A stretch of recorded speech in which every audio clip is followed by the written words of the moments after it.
Bien, aujourd'hui, on va faire une vidéo sur le tambour. Je vous avais montré sur la vidéo précédente qu'on avait fait sur le tambour comment on frappait le men, le coup sur la tête. Aujourd'hui, on va voir comment on frappe le yokomen, c'est-à-dire le coup circulaire sur le côté, dans toutes les formes. Je vous rappelle la tenue du tambour, deux positions. Principalement, une où le bout le plus long du bâton est vers l'avant et le bout le plus court vers l'arrière, vers le talon. D'accord. Et une autre position où c'est l'inverse, c'est-à-dire que le bout le plus court est en haut et le bout le plus long il est en bas. Je vous rappelle qu'on peut frapper avec les deux côtés. Je vous rappelle également qu'on peut frapper avec le corps du bâton. Bien, yokomen. Yokomen, et regardez. Donc, on avait vu men ici. D'accord. Maintenant, on va faire un mouvement qu'on va armer pareil et on va frapper le côté du côté de la tempe. Voilà, ici. D'accord. Ça lui mène ici. Vous voyez que c'est la même armée, mais il suffit juste de le dévier un petit peu. Bien. Cette technique, on peut la faire à une main et bien évidemment à deux mains. On vient chercher ici le côté de la tête. Bien. Autre façon de frapper le yokomen, c'est de faire un pivot ici. D'accord. Donc on est ici et on vient frapper. Voilà. Yokomen. D'accord. Une autre façon de frapper, voilà, un peu plus loin, c'est en gardant la pointe du bâton vers lui et on va déplier pour venir frapper ici les tempes. Alors vous voyez que là, sur ce geste-là, il faut lancer les épaules de façon à gagner de la distance et à venir le frapper. D'accord. C'est encore un yokomen. Une autre façon de frapper yokomen, c'est lorsque vous avez le bâton comme ceci, d'accord, je vous ferai après avec ça, voilà, et on va frapper latéralement. Alors il faut toujours, tiens, tu veux prendre le bâton? Il faut toujours que les frappes enfoncent le bâton dans votre main. Voilà, mets-le comme ça, voilà. Donc vous voyez que là, si je frappe, ben, le bâton va s'enfoncer ici dans la main, donc je n'ai pas besoin de tenir très fort. Par contre, il faut essayer de frapper avec cette partie du bâton, que vous voyez là, pas trop engagée, sinon le bâton, il faudra relâcher la main pour le laisser passer. D'accord. Donc là, on frappe, voilà, vous voyez, là.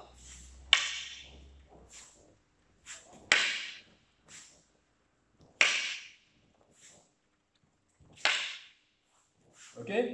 Voilà. Bien. Maintenant, mets-le comme ça. Voilà. Men, yokomen. Bien. D'autres façons de passer sur les yoko, c'est lorsqu'on frappe avec les deux mains comme ceci. C'est-à-dire par exemple là ou là. D'accord. Là. Là. Ok, voilà, ça c'est yokomen. On peut faire yokomen en faisant hiraki.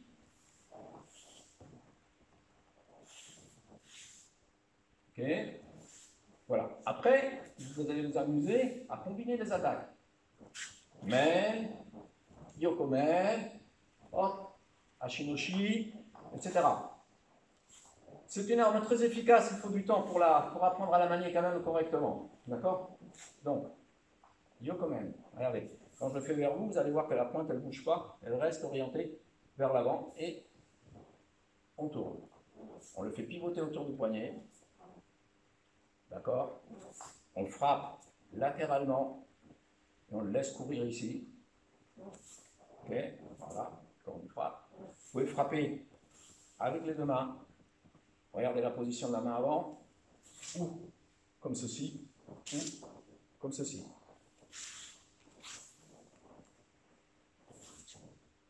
Yokomen. Ok? Bien. Un tsuki, c'est un piqué. D'accord? Donc, on peut piquer à une main, voilà, comme ceci. On peut piquer à deux mains. C'est efficace quand même. D'accord? Donc, on va piquer à deux mains. Donc, ici, voilà, d'accord? En passant cette main dans cette position, vous pouvez piquer comme ceci, vous pouvez piquer comme ceci, vous pouvez piquer en inversant le bâton, là, là, là ici, ou pas, juste en faisant tourner aux extrémités des mains. Voilà. Ça, c'est le tsuki. Tsuki en haut.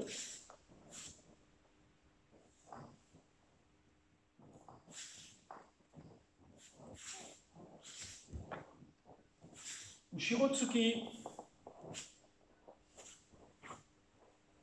En arrière, en tournant la hanche, ou pas. Je ne tourne pas la hanche, je tourne la hanche. D'accord? Voilà. Bon, entraînez-vous un petit peu là-dessus.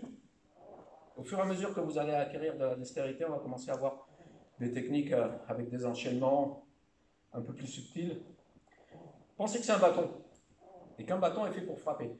Je sais bien qu'il y a plein de gens qui s'amusent à faire beaucoup de choses étranges, avec des clés, des choses comme ça. Ça ne marche pas. Hein, ça n'a jamais été créé pour ça. Hein, le bâton, c'est créé pour frapper.